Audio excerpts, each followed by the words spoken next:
ಬೇರೊಂದು ಯೋಗದೊಳು ಬಳಲದ ಆನಂದವನೇ ಸೂರೆಗೊಡು ಆತ್ಮನಿಜನಿಷ್ಠರಾಗಿರು. ಆನಂದವನೇ ಸೂರೆಗೊಡುವ ಆತ್ಮನಿಜನಿಷ್ಠರಾಗಿರು. ಮನದೊಳ ಆರಬ್ಧ ಕರ್ಮಾಧೀನದಿಂದಿರದೆ ಜನಿಸುವ ಅಂಗಜ ವಿಕಾರಾದಿ ಗುಣವೆಲ್ಲ ತನಗೆ ವಿಷಯ ಅಂಗಳ ಅರಿವೇ ತಾನೆಂಬ ನೆನವು ಸಂತತವ ಅಳಿದುದೇ ಯೋಗ.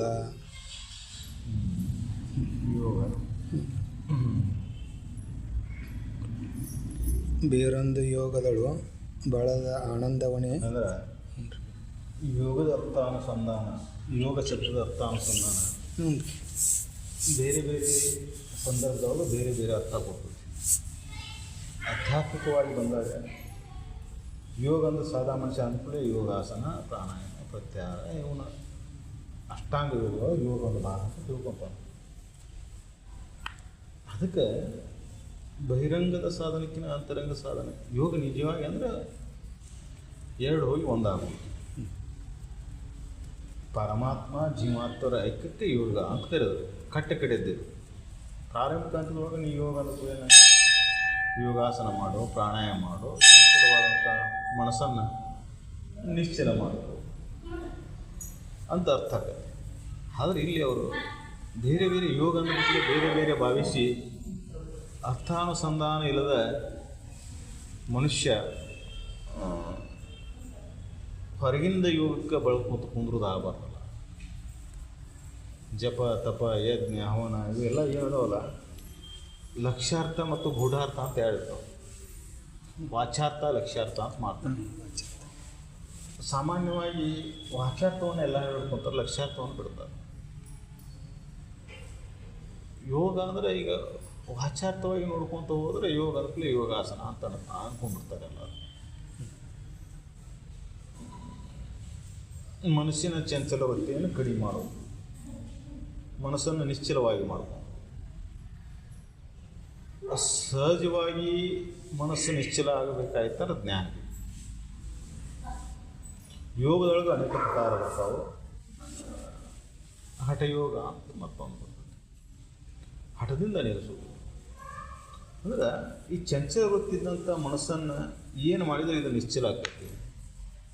ಒಂದು ನಿಶ್ಚಲ ಮಾಡೋದು ಒಂದು ಹಂತದವರೆಗೆ ಆದರೆ ಮನಸ್ಸನ್ನು ಶೂನ್ಯ ಮಾಡೋದು ಇನ್ನೊಂದು ಹಂತ. ಚಂಚಲ ವೃತ್ತಿದ್ದಂಥ ಮನಸ್ಸು ನಿಶ್ಚಲ ಆಕೈತಿ ಮತ್ತು ಚಂಚಲ ಆಕೈತಿ, ನಿಶ್ಚಲ ಆಕೈತಿ ಮತ್ತು ಚಂಚಲ ಆಕೈತಿ. ಈ ಪ್ರವೃತ್ತಿ ಬೇಡ ಇರುತ್ತೆ. ಇದಕ್ಕೆ ಯಾವ ಪ್ರವೃತ್ತಿ ತಂದು ಕೊಡೋಣಪ್ಪ ಅಂದ್ರೆ ಚಂಚಲ ವೃತ್ತಿ ಪೂರ್ಣ ನಾಶ ಆಗಿ ನಿಶ್ಚಲತ್ವ ಬಂದು ಮನಸ್ಸು ಒಂದು ದಿನ ಶೂನ್ಯ ಆಗಿರಬೇಕು.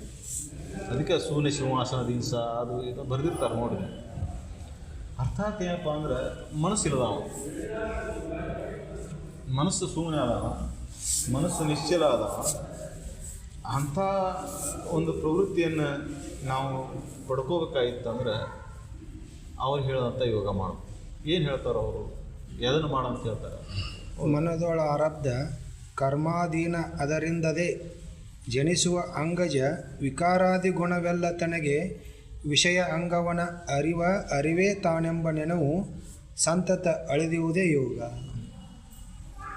ಸಾಮಾನ್ಯವಾಗಿ ಮನುಷ್ಯ ಶರೀರ ಭಾವದಾಗ ಇರ್ತಾನೆ. ಕೆಟ್ಟು ಹೋಗತಕ್ಕಂಥ ಶರೀರ ಜೋಡಿ ಮನಸ್ಸು ಐಕ್ಯ ಆಗಿರ್ತೈತಿ. ನಾವು ಇಂಥ ಯೋಗದ ಬಳಕೊಂತ ಕೂತೀವಲ್ಲ, ಯಾವಾಗ ನಾವು 24 ತಾಸು ನಮ್ಮ ಭಾವ ಏನಪ್ಪ ಅಂದರೆ ನಾವೊಂದು ಕೂಡಲೇ ಶರೀರ ಭಾವನೆ ಬರ್ತದೆ. ಶರೀರ ಭಾವ ಬಿಟ್ಟು ಅನುಭಾವ ಬರೋದೇ ಇಲ್ಲ. ಇದಲ್ಲ ಅಂತಾರೋ.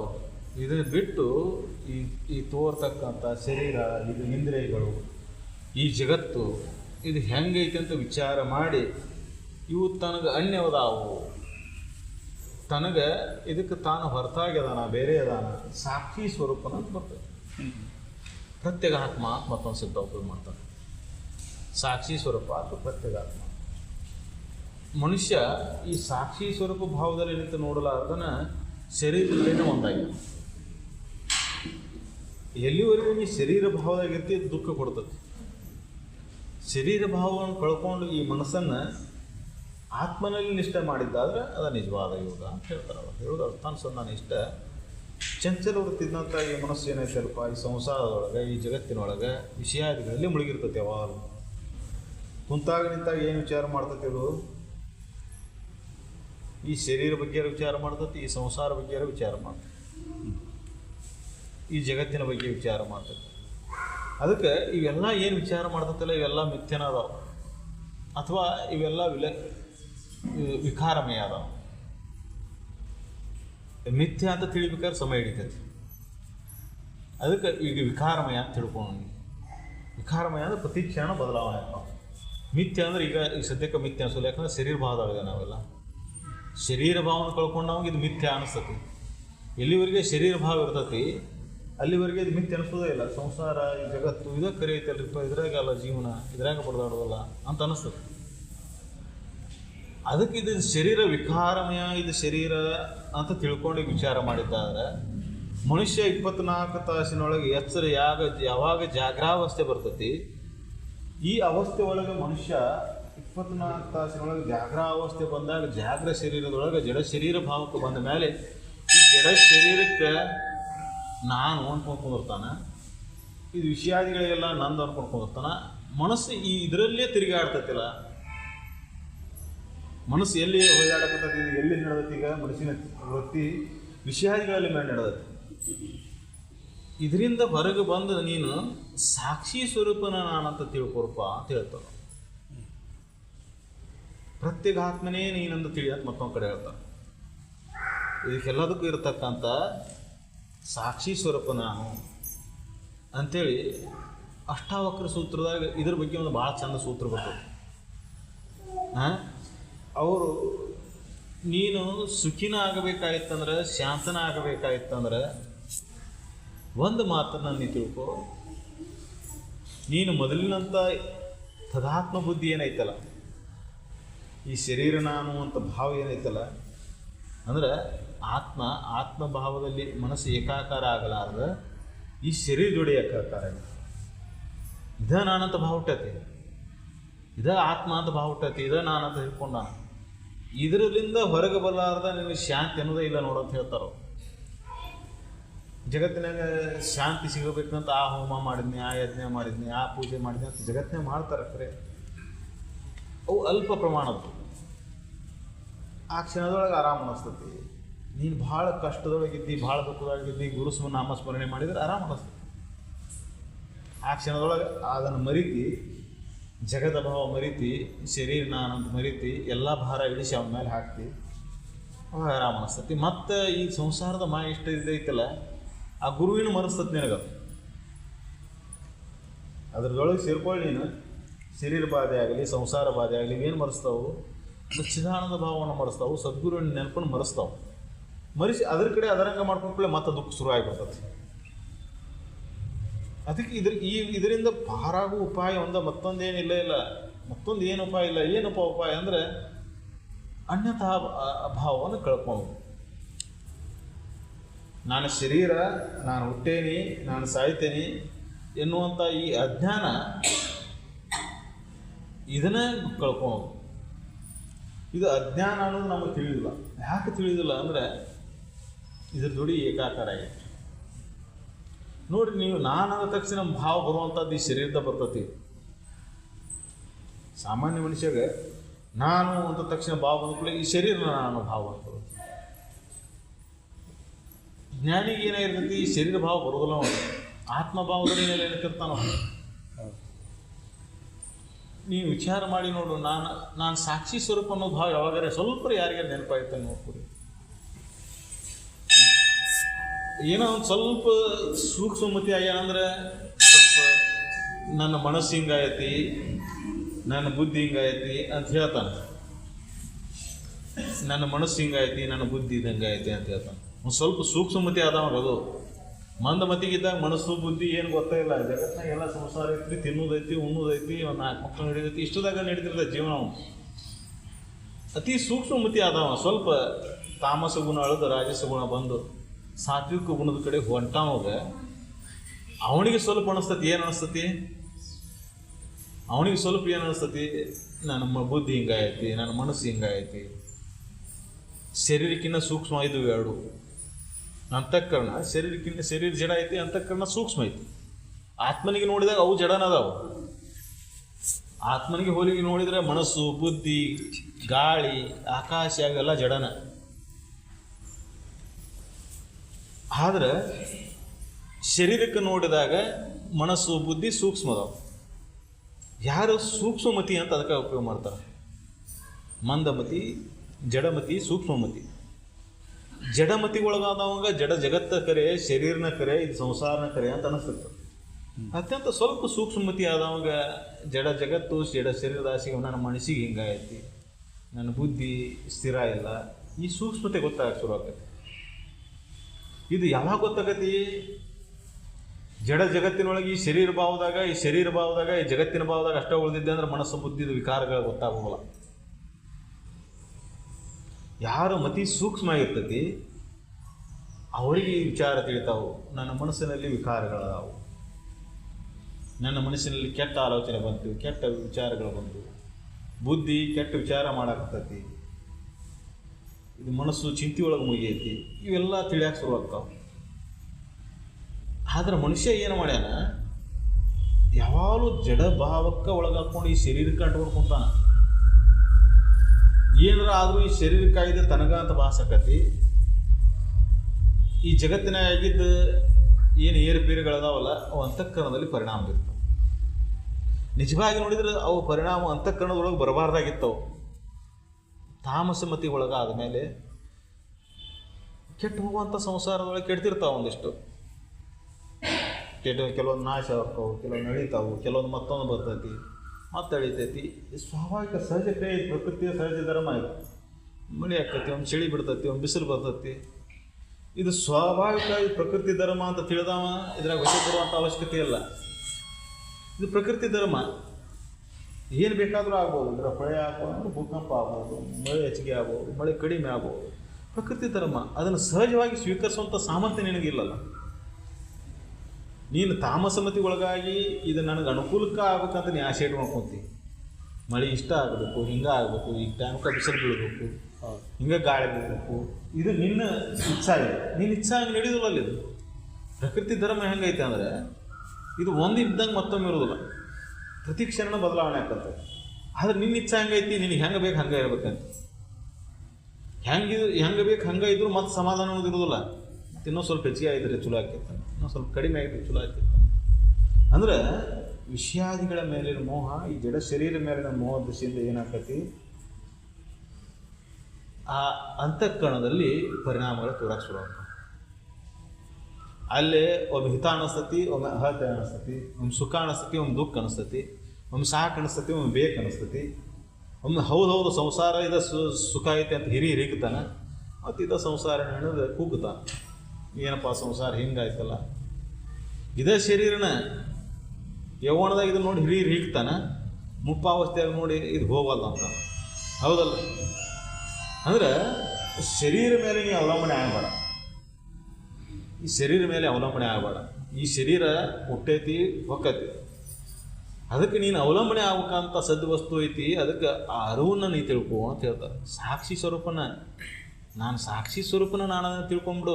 ಇವೆಲ್ಲ ಜೊಂಜಾಟನ ಹೋಗಿಬಿಡ್ತಾವ ನೋಡಿ. ನೀನು ಈ ಜಗತ್ತಿನೊಳಗೆ ಏನಾದರೂ ಚಿಂತೆ ಅನ್ನೋದೇ ಇಲ್ಲ. ಬರುವಾಗ ಏನು ತಂದಿಲ್ಲ, ಹೋಗುವಾಗ ಏನು ಒಯ್ದಿಲ್ಲ. ಇದ್ರಾಗ ನಡುವೆ ಯಾಕೆ ವ್ಯತ್ಯೆ ಪಡ್ಕೊಂತ ಕುಂದಿರ್ಬೇಕು ಈ ಸಂಸಾರವನ್ನು ಅನ್ನೋದು. ಹೆಂಡತಿ ಮಕ್ಕಳನ್ನ ಕಟ್ಕೊಂಡು ಬಂದಿದ್ದೇನೆ, ಬರುವಾಗ ಗಂಡ ಹೆಂಡತಿ ಮಕ್ಕಳನ್ನ ಕಟ್ಕೊಂಡು ಬಂದಿಲ್ಲ, ಹೋಗುವಾಗ ಕಟ್ಕೊಂಡು ಹೋಗೋದಿಲ್ಲ. ಮತ್ತು ಸಿರಿ ಸಂಪತ್ತಂತೆ ದೂರದ ಮಾತು ಉಳಿತು. ಅದಕ್ಕೆ ಇದ್ರೊಳಗೆ ಏನು ಬರ್ತೈತಿ ಯಥಾರ್ಥವಾಗಿ ಸ್ವೀಕರಿಸುವಂಥ ಸಾಮರ್ಥ್ಯ, ಅದಕ್ಕೆ ಸಮಭಾವ ಅಂತ ಹೇಳ್ತಾರೆ.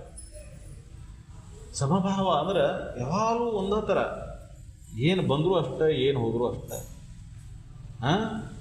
ಅಂಥ ಭಾವ ಅಂತಃಕರಣದೊಳಗೆ ನಿನಗೆ ಮೂಡಬೇಕಂದ್ರೆ ಅಂತಃಕರಣದೊಳಗೆ ನೀನು ಏನು ನಂಬಬೇಕು, ಏನು ನಂಬಿದ್ರೆ ನಿನಗಂಥ ಸ್ಥಿರಭಾವ ಮೂಡ್ತತಿ, ಸಮಭಾವ ಮೂಡ್ತತಿ. ವಿಷಮವಾದದ್ದು ನಂಬಿದ್ರೆ ವಿಷಮ ಮೂಡ್ತತಿ. ನೀ ಕೆಟ್ಟು ಹೋಗ್ತಕ್ಕಂಥ ಈ ಶರೀರವನ್ನು ನಂಬ್ಕೊಂಡು ಕುಂತ ಮುಂದೊಂದು ಏನೋ ಕೆಡ್ತತಿ, ದುಃಖಿ ಆಕ್ಯಾವ. ಇದು ಕೆಟ್ಟು ಹೋಗಲಾರ್ದಂಥದ್ದನ್ನು, ಆ ಸಾಕ್ಷಿನ, ಆ ಸತ್ಯವನ್ನು, ಆ ಆತ್ಮನನ್ನು, ಅರಿವನ್ನು ನಾನಂತ ನಂಬಿದ್ದೆ ಅಂದ್ರೆ ಇವೆಲ್ಲವನ್ನು ದೂರ ಸರಿದು ಬಿಡ್ತಾವೆ ನೋಡು. ಆ ಕ್ಷಣದಿಂದ ನೀ ಶಾಂತನ. ಆದರೆ ನಂಬಿ ಎಷ್ಟೊಂದು ಗಾಢವಾಗಿ ಈ ಶರೀರ ನಾನಂತ ಭಾವ ನಿನಗೆ ಕುಂತಾಗ ನಿಂತಾಗ ಎಚ್ಚರಕತ್ತಲ್ಲ, ಹಂಗೆ ಯಾವಾಗಲೂ ಆತ್ಮನ ನಾನನ್ನೋ ಭಾವ ಗಾಢವಾಗಿ ಉಳಿಬೇಕು ನೀನು. ಯಾವಾಗ ನಾ ಆತ್ಮನ ನಾನು ಅಂತ ಅನ್ನೋ ಭಾವ ನಿನಗೆ ಅಂತಃಕರಣದೊಳಗೆ ಗಟ್ಟಿಯಾಗಿ ಉಳಿತೈತಿ, ಆವಾಗ ಅಂತಃಕರಣದಲ್ಲಿದ್ದಂಥ ಈ ಎಲ್ಲ ದೋಷಗಳು ಹೋಗಿಬಿಡ್ತಾವೆ. ದೋಷಗಳಿಲ್ಲದವು, ಆತ್ಮನೊಳಗೆ ದೋಷ ಇಲ್ಲ. ಆತ್ಮ ಎಂದೂ ವಿಕಾರ ಆಗಿಲ್ಲ, ವಿಕಾರ ಆಗುವಂಥ ವಸ್ತುನೂ ಅಲ್ಲ. ಆತ್ಮನೊಳಗೆ ಯಾವ ದೋಷಗಳೂ ಇಲ್ಲ. ಆತ್ಮ ನಿರಾಕಾರ, ನಿರ್ಗುಣ, ನಿರ್ಲೇಪ ಅಂತ ಹೇಳ್ತಾರೆ. ಅವನಿಗೆ ಯಾವುದೂ ಹತ್ಕೊಳ್ಳೋದೇ ಇಲ್ಲ. ಈ ಸಂಸಾರದೊಳಗಿದ್ದರೂ ಸದ್ಯಕ್ಕೆ ಆತ್ಮನಿಗೆ ಏನಾಗಿಲ್ಲ, ಅಂತಃಕರಣಕ್ಕಾಗೈತಿ. ದುಃಖ ಎಲ್ಲಿ ಆಗೈತಪ್ಪ ನಿನಗೆ ಅಂತ ಕೇಳಿದ್ರೆ, ದುಃಖ ಎಲ್ಲಿ ಆಗೈತೆ ಅಂತ ತಿಳಿದು ಹೇಳವ ಯಾರು? ಅದನ್ನು ತಿಳಿಯವನ ಆತ್ಮನ. ನಿನ್ನ ಬುದ್ಧಿ ಕೆಟ್ಟೈತೆ ಸುದ್ದ ಐತೆ ಅದನ್ನು ತಿಳಿಯವ ಯಾರು? ಆತ್ಮ. ಅಂತ ಆತ್ಮನಿಗೊಳಗೆ ಏನು ಕೆಡಕನ್ನೋದಿಲ್ಲ. ನಾವು ಅತ್ಯಂತ ಸೂಕ್ಷ್ಮ ಐತಿ. ಆತ್ಮನ ನಾನನ್ನೋ ಭಾವ ನಿನಗೆ ಅನುಭವಕ್ಕೆ ಬರಬೇಕಾಯ್ತಂದ್ರೆ ಅಣ್ಣತ ಭಾವ ನಾಶ ಆಗೋದು. ಅನುಭವಕ್ಕೆ ಬರ್ತದಷ್ಟೇ, ಅದು ಆತ್ಮ ಕಾಣೋದಿಲ್ಲ. ನಿನ್ನನ್ನು ನೋಡಕ್ಕೆ ಮತ್ತೊಂದು ಯಾವುದಿಲ್ಲ. ಕಣ್ಣಿನಿಂದ ನೋಡ್ತಿ, ಅದು ನೋಡ್ತಿ, ಕೈ ನೋಡ್ತಿ, ಕಾಲು ನೋಡ್ತಿ, ಶರೀರ ನೋಡ್ತಿ, ಜಗತ್ತು ನೋಡ್ತಿ. ಆದರೆ ಕಣ್ಣನ್ನು ನೋಡೋದು ಯಾವುದು? ನನ್ನ ಕಣ್ಣು ಕಾಣವಲ್ದು ಅಂತ ಹೇಳ್ತಾನೆ. ಕಣ್ಣು ಕಾಣಲಾರದು ಅಂತ ನೋಡೋಣ ಯಾರು? ನನ್ನ ಕಣ್ಣು ಮಬ್ಬಾಗೈತಿ ಅಂತ ಹೇಳ್ತಾನೆ. ಕಣ್ಣಿನ ಮಬ್ಬತೆಯನ್ನು, ತೀಕ್ಷ್ಣತೆಯನ್ನು ನೋಡೋಣ ಯಾರು? ಕಣ್ಣು ನೋಡ್ತಕ್ಕನ? ಕಣ್ಣು ನನ್ನ ಮಬ್ಬಾಗೈತೆ ಅಂತ ನೋಡೋಣ ಯಾರು? ಯಾರು ನೋಡಿದ್ರು? ಕಣ್ಣನ್ನು ನೋಡುವಂಥದ್ದು ಮತ್ತೊಂದು ಬೇರೆ ಐತಿ. ನೀನೇನು ಮಾಡಾಕತ್ತಿ? ಕಣ್ಣು ನೋಡ್ತೈತೆ ಅಂತ ತಿಳ್ಕೊಂಡು ಕುಂತಿ. ಆದರೆ ಕಣ್ಣನ್ನು ನೋಡುವಂಥದ್ದು ಸದ್ವಸ್ತು ಒಂದು ಬೇರೆ ಐತಿ. ಮನಸ್ಸು ಬುದ್ಧಿಯಿಂದ ತಿಳಿದನ್ರಿ ಅದನ್ನಂತ. ಹೌದು, ಮನಸ್ಸು ಬುದ್ಧಿಯಿಂದ ತಿಳಿದಿ. ಮನಸ್ಸನ್ನು ನೋಡುವುದೊಂದೈತಿಲ್ಲ. ಮತ್ತೆ ಮನಸ್ಸು ಬುದ್ಧಿಯನ್ನು ತಿಳಿಯುವಂಥದ್ದು ಬೇರೆ ಐತಿ. ಅದಕ್ಕೆ ಆ ಸತ್ವಸ್ತು ಯಾವುದೈತಿ ಅದನ್ನು ತಿಳ್ಕೊಂಡು, ಅದನ್ನು ತಿಳಿಬೇಕಂದ್ರೆ ಅದನ್ನು ನೋಡಕ್ಕೆ ಬರೋದಿಲ್ಲ, ಅದನ್ನು ತಿಳಿಯಕ್ಕೆ ಬರೋದಿಲ್ಲ. ಅದು ಕಠಿಣ ಆಗೈತಿ. ಅದು ತಿಳಿಯಕ್ಕೆ ಬರುವಂಥ ವಸ್ತು ಆಗಿದ್ರೆ ಎಲ್ಲರಿಗೂ ತಿಳಿದು ಬಿಟ್ಟಿರ್ತೈತಿ ಇಷ್ಟೊತ್ತಿಗೆ. ತಿಳಿದೇನಂದ್ರೆ ತಿಳಿದಿಲ್ಲ. ಯಾಕಂದ್ರೆ ಬುದ್ಧಿಗೆ ನಿರುಕುವಂಥ ವಸ್ತು ಅಲ್ಲ. ನಾವು ಜಗತ್ತಿನಾಗ ನಮಗೆ ಸ್ವಾಭಾವಿಕವಾಗಿ ಏನು ಬಂದು ಸಂಸ್ಕಾರ ಬಿದ್ದಿರ್ತಂದ್ರೆ, ನೋಡೋದಂದ್ರೆ ಕಣ್ಣಿನಲ್ಲಿ ನೋಡೋದು, ತಿಳಿದಂದ್ರೆ ಮನ ಬುದ್ಧಿ ಆದಿಗಳಿಂದ ತಿಳಿದು. ಇದು ಸಂಸ್ಕಾರ, ಇದು ಜಗದ ನಿಯಮ. ಆದರೆ ಇದಕ್ಕೆ ವಿರುದ್ಧವಾಗಿ ಐತದು. ಇದಕ್ಕೆ ವಿರುದ್ಧವಾಗಿ ಹೆಂಗೈತಂದ್ರೆ, ನೋಡೋದಂದ್ರೆ ಕಣ್ಣಿಲ್ಲೇ ನೋಡೋದಲ್ಲ. ಕಣ್ಣು ಏನು ನೋಡ್ದತನೋ ನೋಡೋ ಬೇರೆ ಅಲ್ಲ. ತಿಳಿದಿಲ್ಲ ಅಂತೇಳಿ ಬುದ್ಧಿಯನ್ನು ವಿಶ್ಲೇಷಣೆ ಮಾಡ್ತೈತೆ. ನಾನು ತಿಳಿದಿಲ್ಲ ಅದು ತಿಳಿದಿಲ್ಲ ಅನ್ನೋದು ತಿಳಿಯೊಬ್ಬ ಬೇರೆ ಅಲ್ಲ. ಅದಕ್ಕೆ ಸಾಮಾನ್ಯ ಮನುಷ್ಯನಿಗೆ ಈ ಅಂತರಾತ್ಮ ಅಥವಾ ಆತ್ಮ ಅದನ್ನು ತಿಳಿಯಕ್ಕೆ ಬರೋದಿಲ್ಲ ಅಂತ ಅದಕ್ಕೊಂದು ಪರಮಾತ್ಮ ಅಂತ ಹೆಸರಿಟ್ಟು. ದೇವರು ಅಂದರು, ಸಾಕ್ಷಿ ಸ್ವರೂಪ ಅಂದ್ರೆ ಆ ಗುಣಲಕ್ಷಣಗಳು, ಆತ್ಮನ ಲಕ್ಷಣಗಳು ಅವು. ಸಾಮಾನ್ಯನಿಗೆ ಆ ಪರಮಾತ್ಮ ನಿನ್ನ ಒಳಗೆ ಅದಾನಂದ್ರೆ ಕಠಿಣ ಅನಿಸ್ತೈತಿ. ಅನ್ನೋದಕ್ಕೆ ಏನು ಮಾಡಿದರು? ಒಬ್ಬ ಅದಾನಪ್ಪ ಶಕ್ತಿಶಾಲಿ. ಒಂದೊಂದು ಧರ್ಮದಾಗ ಒಂದೊಂದು ಪ್ರಕಾರ ವರ್ಣನೆ ಮಾಡ್ಕೊತ ಹೋಗ್ತಾರೆ. ಒಬ್ಬವ ನಿನ್ನೊಳಗೆ ಅದಾನ ಅಂತ ವರ್ಣನೆ ಮಾಡಿದ್ರೆ, ಒಬ್ಬವ ಹೊರಗದಾನ ಎಲ್ಲವನ್ನೂ ನಡೆಸಾವ ಅಂತ ವರ್ಣನೆ ಮಾಡ್ತಾನೆ ಒಂದೊಂದು ಧರ್ಮದಾಗ. ಯಾರ್ಯಾರು ಯಾವ ಸ್ಥಳದೊಳಗೆ ನಿಂತ್ಕೊಂಡು ನೋಡಾಕತ್ತಾರ ಆ ಸ್ಥಳದೊಳಗೆ ನಿಂತ್ಕೊಂಡು ವರ್ಣನೆ ಮಾಡ್ಯಾರ ಅಷ್ಟೆ. ಎಲ್ಲವನ್ನೂ ತಿಳಿದವ ಇದನ್ನು ಹೇಳಕ್ಕೆ ಹೋಗುದು. ಅದ ತಾನಾಗಿ ಉಳ್ದವ ಇದನ್ನು ಹೇಳಕ್ಕಾಗೋದು. ದೂರ ನಿಂತ್ಕೊಂಡು ನೋಡಿದವ ಹಂಗಿರ್ಬೇಕು, ಅಲ್ಲಿ ನಿಂತ್ಕೊಂಡು ನೋಡಿದವ ಅವಂತರ ಬೇರೆ ಕಾಣಿಸ್ತತಿ, ಇಲ್ಲಿ ನಿಂತ್ಕೊಂಡು ನೋಡಿದವ ಇಲ್ಲಿ ಬೇರೆ ಕಾಣಿಸ್ತತಿ, ಅಲ್ಲಿ ನಿಂತ್ಕೊಂಡು ನೋಡಿದವ ಈಚೆ ಕಡೆ ಮಕ್ಕಳು ಕಪಾಳ ಕಾಣಿದ್ರೆ ಇಲ್ಲಿ ನಿಂತ್ಕೊಂಡು ಈಚೆ ಕಡೆ ಕಪಾಳ ಕಾಣಿಸ್ತತಿ. ಹಂಗೆ ಏನಾಯ್ತಂದ್ರೆ ಆತ್ಮನ ಕುರಿತು ವರ್ಣನೆಗಳನ್ನು, ವಿಚಾರಗಳನ್ನು ಪುಸ್ತಕದಲ್ಲಿ ಬರೆದಿಡೋಕ್ಕಾಗೋದು ಅಥವಾ ಒಬ್ಬರಿಂದ ಇನ್ನೊಬ್ಬರಿಗೆ ಹೇಳೋಕ್ಕಾಗೋದಿಲ್ಲ. ಅದನ್ನು ಸ್ವ ಅನುಭವ ಮಾಡ್ಕೋಬೇಕಂದ್ರೆ ಮಾಡುವ ಒಂದು ಪ್ರಕಾರವನ್ನು, ಮಾರ್ಗವನ್ನು ಯಾರ್ಯಾರು ಹೆಂಗೆ ಕಟ್ಕೊಂಡಾರ ಅವ್ರವ್ರು ಅದ ಸರಿ ಅಂತ ಹೇಳ್ಕೊತ ಹೋಗ್ತಾರೆ. ತಿಳಿದನ ಏನಪ್ಪ ಅಂದ್ರೆ, ಸತ್ಯ ಏನಪ್ಪ ಅಂದ್ರೆ ಅಂತಃಕರಣದಲ್ಲಿ ಇದ್ದಂಥ ಜಗತ್ತಿನ ಮೇಲಿನ ವ್ಯಾಮೋಹ, ಈ ಶರೀರ ಮೇಲಿನ ವ್ಯಾಮೋಹ, ಇವೆರಡೂ ನಾಶ ಆಗಬೇಕು. ಯಾವ ಮಾರ್ಗವನ್ನು ಹಿಡೀನಿ? ಭಕ್ತಿಯಲ್ಲಿ ಸಂಪೂರ್ಣ ಶರಣಾಗತನಾಗಿ ಇದರ ಮೇಲಿನ ಮೋಹನ ಬಿಡು, ಜ್ಞಾನದಲ್ಲಿ ತಿಳಿದರೆ ಇದರ ಮೇಲಿನ ಮೋಹನ ಬಿಡು, ಕರ್ಮದಲ್ಲಿ ತೊಡಗಿದ್ರ ಭಾವವನ್ನು ಬಿಡು. ಒಟ್ಟಾರೆ ಏನಪ್ಪ ಅಂದ್ರೆ ಈ ಜಗತ್ತಿನ ಭಾವ, ಈ ಶರೀರ ಭಾವ ಎರಡೂ ಸಂಪೂರ್ಣ ನಾಶ ಆಗಬೇಕು. ಇದರ ಮೇಲೆ ಇದ್ದಂಥ ಮಮಕಾರಗಳು ಇದ್ರ ಮೇಲೆ ಏನು ಕುಂತತ್ತಲ್ಲ, ಇದರ ಜಗತ್ತಿನೊಳಗೆ ಸುಖ ಐತಿ, ಶರೀರದಿಂದ ಸುಖ ಸಿಗ್ತೈತೆ ಅನ್ನೋ ಭಾವ ಐತಲ್ಲ, ಸಂಪೂರ್ಣ ನಾಶ ಆಗೋದು. ಯಾರಿಗೆ ಇದು ಆಕತಿ ಅವ್ರಿಗೆ ಪರಮಾತ್ಮನ ನೋಡೋ ಅವಶ್ಯಕತೆನೇ ಉಳಿದಲ್ಲ. ನೋಡ್ಬೇಕು ಅನ್ನೋ ಆಸೆ ಇಲ್ಲ, ನೋಡ್ಬೇಕನ್ನೋ ಆಸೆನ ಉಳಿದಿಲ್ಲ. ನೋಡ್ಬೇಕನ್ನೋ ಆಸೆ ಇಡ್ದವ ನೋಡ್ಬೇಕಂತಾನೆ, ಆಸೆ ಎಳ್ದವಾಗ ತಾನ ಪರಮಾತ್ಮ ಆಗಿರ್ತಾನೆ. ಯಾವೊಂದು ಆಸೆ ಹೇಳಿರ್ತಲ್ಲ ಅವು ತಾನ ಪರಮಾತ್ಮ ಆಗೇ ಬಿಟ್ಟಿರ್ತಾನೆ. ನೋಡ್ಬೇಕನ್ನೋ ಬಯಕೆನೇ ಇಲ್ಲ. ಎಲ್ಲಿ ಕೂತಿರ್ತಾನೆ, ಎಲ್ಲಿ ನಿಂತಿರ್ತಾರ, ಆನಂದನ ಆನಂದ, ಪರಮಾನಂದ ಭಾವ. ಅಂಥ ಭಾವದಲ್ಲಿ ನೀನು ಒಂದಾಗಬೇಕಾಯ್ತಂದ್ರೆ ಈ ಸತ್ಯವನ್ನು ತಿಳ್ಕೊ. ನೀನು ಈ ಸತ್ಯ ಕಠಿಣ ಅನಿಸ್ತದೆ. ಅದಕ್ಕೆ ಇದನ್ನು ಸ್ವಲ್ಪ ವಿಚಾರ ಮಾಡಿ ನೋಡ್ಕೋತ ಸೂಕ್ಷ್ಮತಿ ಹಾಕೋತ ಬರ್ಬೇಕಂದ್ರೆ ಅದಕ್ಕೆ ಪ್ರಾರಂಭಿಕ ಹಂತದೊಳಗೆ ಎಷ್ಟೋ ನಮ್ಮ ಹೀನ ವಿಚಾರಗಳು ಬಂದು ಹೋಗ್ತಿದ್ರು. ಸಾಧನಾ ತೊಡಗಿದಾಗ ಗೊತ್ತಕ್ಕಾಗಲ್ಲ. ನನ್ನಲ್ಲಿ ವಿಚಾರಗಳು ಹೀನ ವಿಚಾರಗಳದಾವು, ಸೂಕ್ಷ್ಮ ಇದಾವು, ಸತ್ಯದ ಕಡೆ ಐತಿನೋ ಅಸತ್ಯದ ಕಡೆ ಹೋಗೋಯ್ತು, ಯಾವ ವಿಷಯದಲ್ಲಿ ಆವರಿಸ್ಕೊಂಡೈತಿ. ಈ ದೋಷಗಳು ಯಾವಾಗ ಗೊತ್ತಕ್ಕವು? ನಿನ್ನನ್ನು ನೀ ನೋಡಿದಾಗ. ನೋಡ್ಕೊಳ್ಳೋದು ಅವಾಗ ಗೊತ್ತಾಗೋದಿಲ್ಲ. ಅದಕ್ಕೆ ನಾವು ಬಹಿರ್ಮುಖ ಆದಂಥ ವೃತ್ತಿಯನ್ನು ಅಂತರ್ಮುಖ ಮಾಡಿಕೊಂಡು ಚಂಚಲ ವೃತ್ತಿ ಇದ್ದಂಥ ಮನಸ್ಸನ್ನು ನಿಶ್ಚಲ ಮಾಡ್ಕೊಳ್ಳೋದು ನಿಜವಾದ ಯೋಗ. ಅದು ನಿಜವಾಗಿ ಯಾವಾಗ ಸಾಧ್ಯ ಐತಿ ಅಂದ್ರೆ ಆ ಚಂಚಲ ವೃತ್ತಿ ಯಾವಾಗ ನಾಶಕತೆ ಶಾಶ್ವತವಾಗಿ ಅಂದ್ರೆ ಅದಕ್ಕೆ ಅವ್ರು ಹೇಳ್ತಾರೆ ಬೇರೊಂದು ಯೋಗದಲ್ಲಿ ಆನಂದನೇ ಸೂರ್ಯ ಕೊಡುವ ಆತ್ಮನೇ ನಿಷ್ಠರಾಗಿರು. ನಮ್ಮ ನಿಷ್ಠೆ ಎಲ್ಲಿರ್ಬೇಕಂತ ಹೇಳ್ತಾರೆ? ಆತ್ಮನಲ್ಲೇ ನಿಷ್ಠೆ ಇರು. ಶರೀರದ ಮೇಲೆ ನಿಷ್ಠೆ ಇದ್ರೆ ಆಗುವುದಿಲ್ಲ, ಜಗದ ಮೇಲೆ ನಿಷ್ಠೆ ಇದ್ರೆ ಆಗುವುದಿಲ್ಲ. ಆತ್ಮನಲ್ಲಿ ನಿಷ್ಠೆ ಇಡು ಸದಾ. ಆತ್ಮ ಅಂದ್ರೆ ಅರಿವು, ಅದು ಪರಮಾತ್ಮ ಅಂದರು, ಅದು ಸದ್ವಸ್ತು ಅಂದರು. ಯಾರ್ಯಾರ ಪುಣ್ಯ ಪುರುಷರೆಲ್ಲ ಅದ ಸ್ಥಿತಿಯನ್ನು ಹೊಂದಿದ್ರು, ಅವ್ರನ್ನೇನಿದ್ರು ಸಾಕು.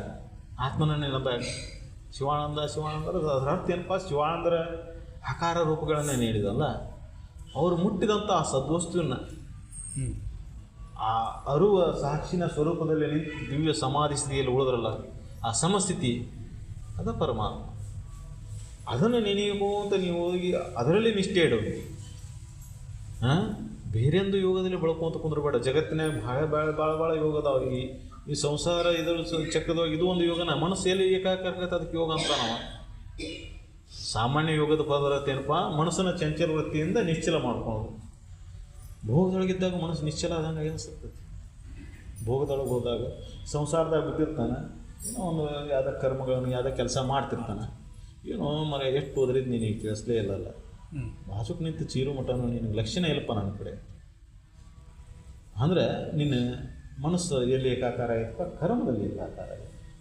ಯಾವ ವೃತ್ತಿ ಮಾಡೋಕತ್ತೀಯಲ್ಲ, ಹೊಲ ಕೆಲಸ ಮಾಡಕ್ಕಿದ್ರೆ ಅಲ್ಲಿ, ನೌಕರಿ ಮಾಡೋಕತ್ತಿದ್ರೆ ಅಲ್ಲಿ, ಮತ್ತೊಂದು ಕೆಲಸ ಮುಗ್ದೊಂದು ಕೆಲಸ ಅಲ್ಲಿ, ತದಾತ್ಮ ಭಾವದಿಂದ ಸಮರ್ಪಣ ಭಾವದಿಂದ ಮನಸ್ಸನ್ನು ಮನಸ್ಸೇಚ್ಛೆ ಅದನ್ನು ಮನಸ್ಸನ್ನು ಅಲ್ಲಿ ಮುಳುಗಿಸಿ ಕರ್ಮ ಮಾಡಿದಾಗ ಅದು ಯೋಗ, ಕರ್ಮಯೋಗ ಅಂತ ಅದನ್ನು ಕರೆದ್ರೆ. ಮತ್ತೆ ಭಕ್ತಿ ಯೋಗ, ಕರ್ಮಯೋಗ, ಜ್ಞಾನ ಯೋಗ ಅಂತ ಮತ್ತೆ ಅದನ್ನು ಬೇರೆ ಬೇರೆ ಪ್ರಕಾರ ಅಂತ.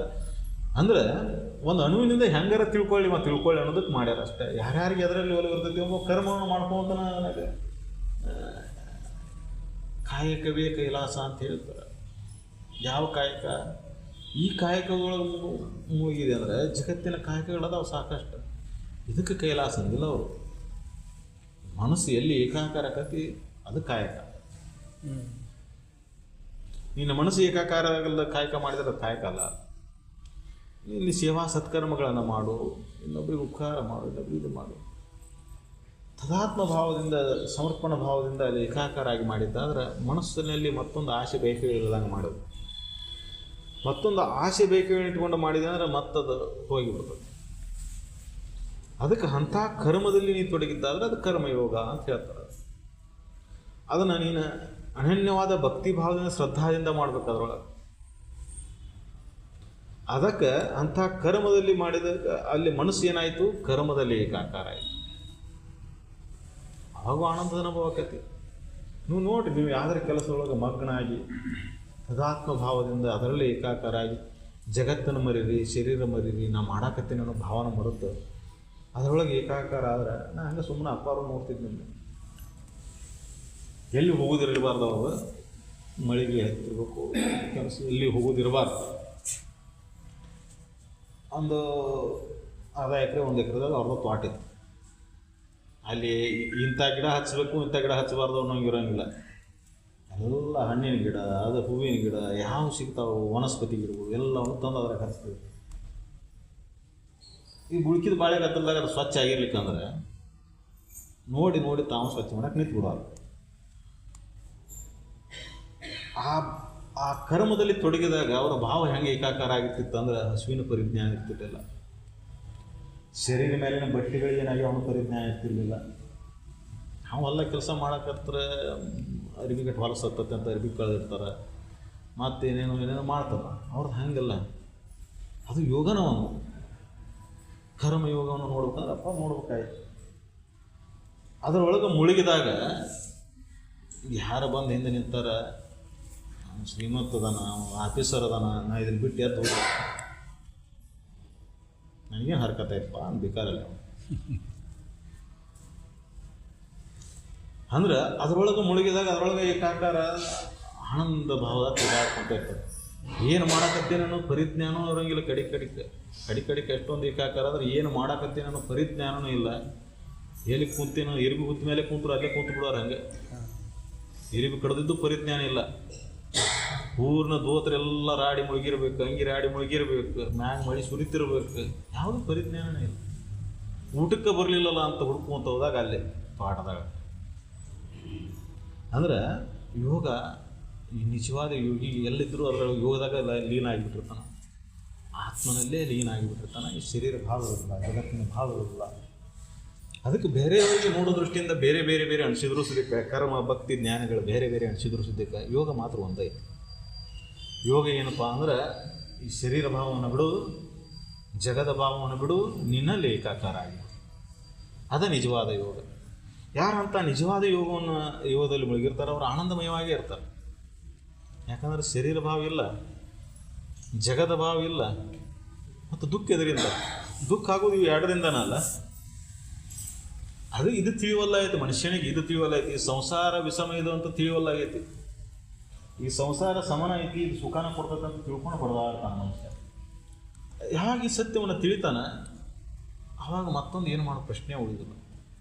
ಅದಕ್ಕೆ ಅದನ್ನು ಹೇಳ್ತಾರೆ ಅವರು, ನೀನು ನಿಜನಿಷ್ಠನಾಗಿದ್ದು ಬಿಟ್ರೆ ಸಾಕಪ್ಪ.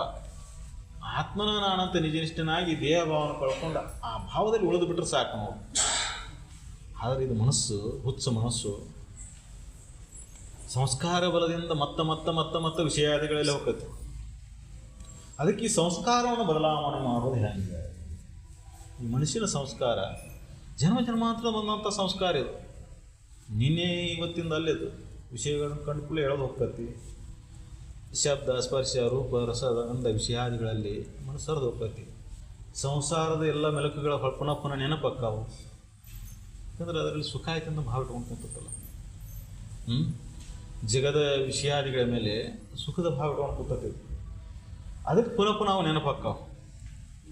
ಅದಕ್ಕೆ ಈ ಸಂಸಾರ, ಈ ವಿಷಯಾದಿಗಳು ಇವು ಯಾಕೆ ನೆನಪಕ್ಕಾವ ಅಂದ್ರೆ ಸಂಸ್ಕಾರ ದಶೆಯಿಂದ ನೆನಪಾಕತ್ತಾವು.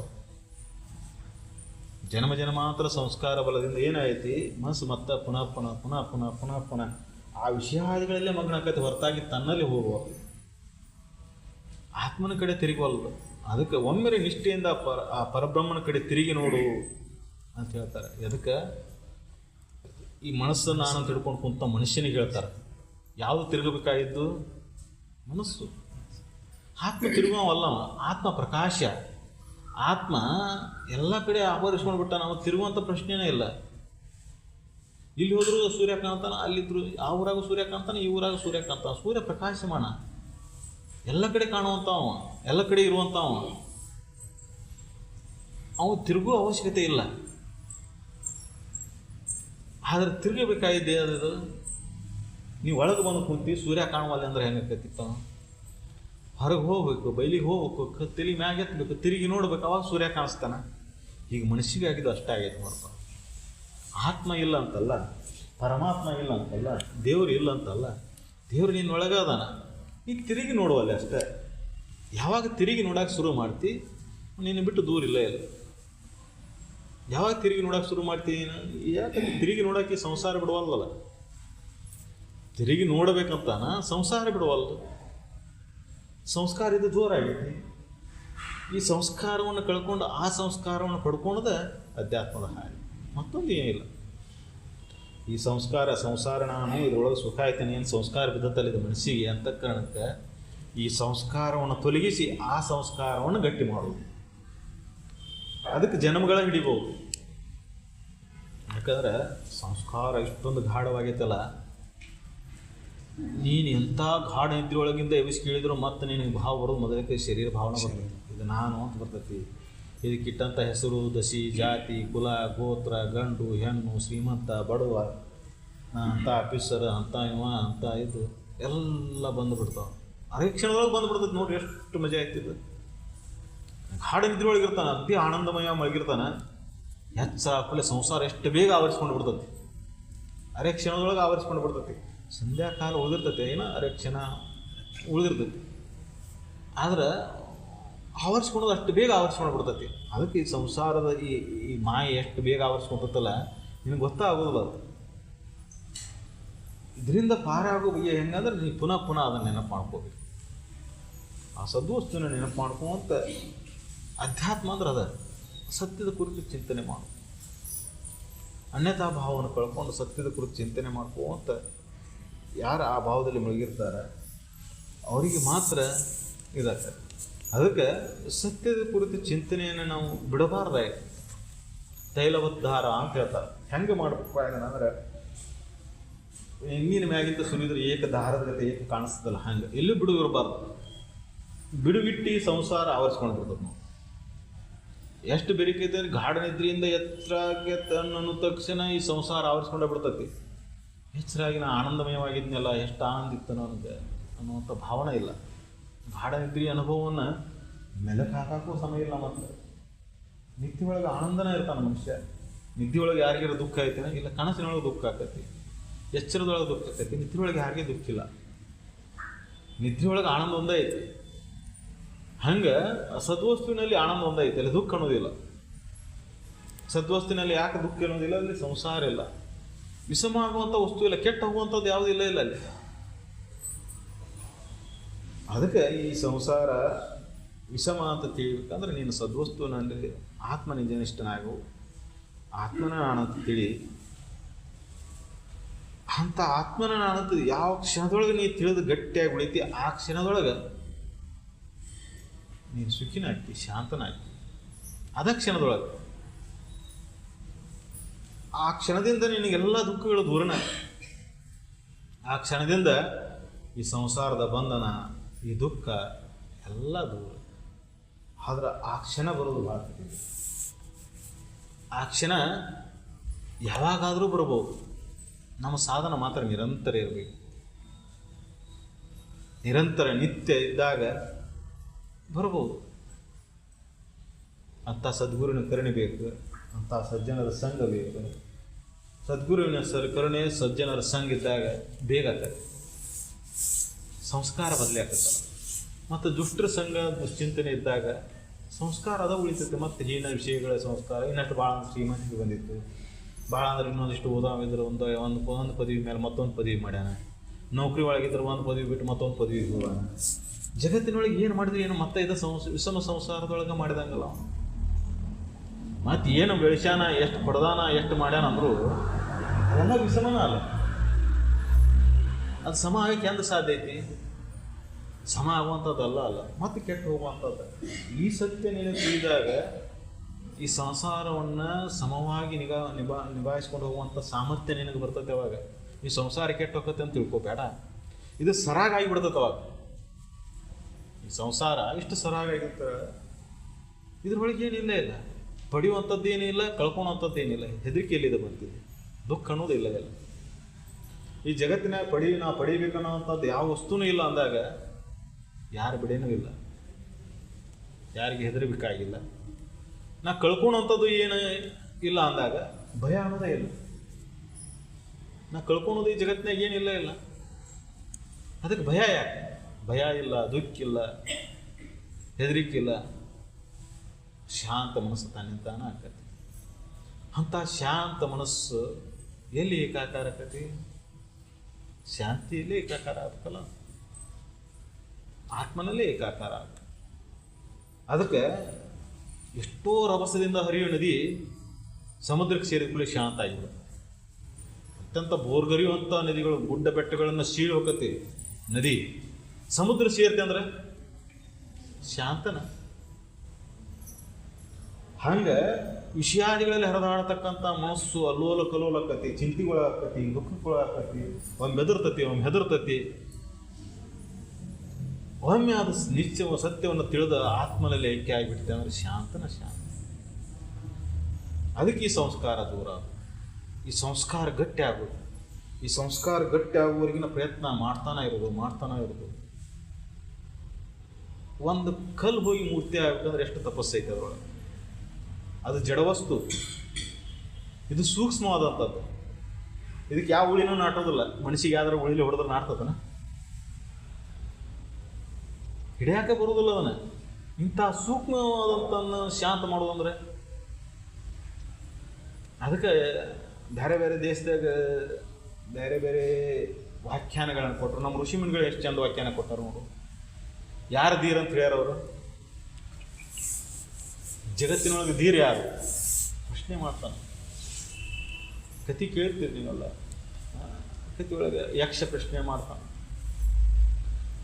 ಜಗತ್ತಿನೊಳಗೆ ಅತ್ಯಂತ ವೇಗವಾಗಿ ಓಡುವುದು ಯಾವುದಪ್ಪ?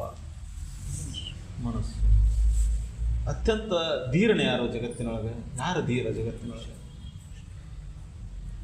ಯಾರು ಹರಿದಾಡತಕ್ಕಂಥ ಮನಸ್ಸನ್ನು ನಿಂದ್ರಿಸಿರ್ತಾನೆ, ತನ್ನ ಆಧೀನದೊಳಗೆ ತೊಗೊಂಡಿರ್ತಾನೆ, ಅದನ್ನು ಶೂನ್ಯ ಮಾಡಿರ್ತಾನೆ, ಅವನು ಮಾತ್ರ ಧೀರ ಜಗತ್ತಿನೊಳಗೆ.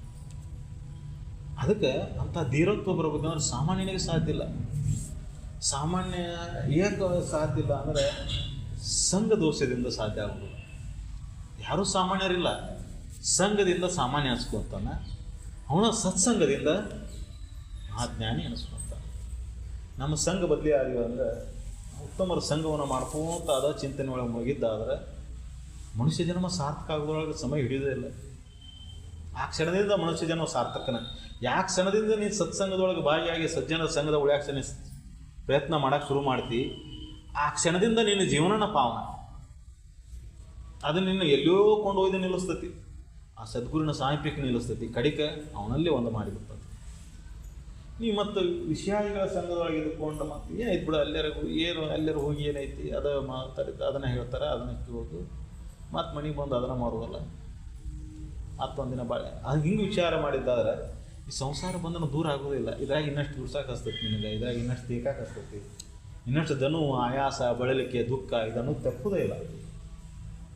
ಅದಕ್ಕೆ ಇದರಿಂದ ಪಾರಾಗೋ ಉಪಾಯ ಅಂದರೆ ಇದು ಒಂದೇ ನೋಡೋಣ.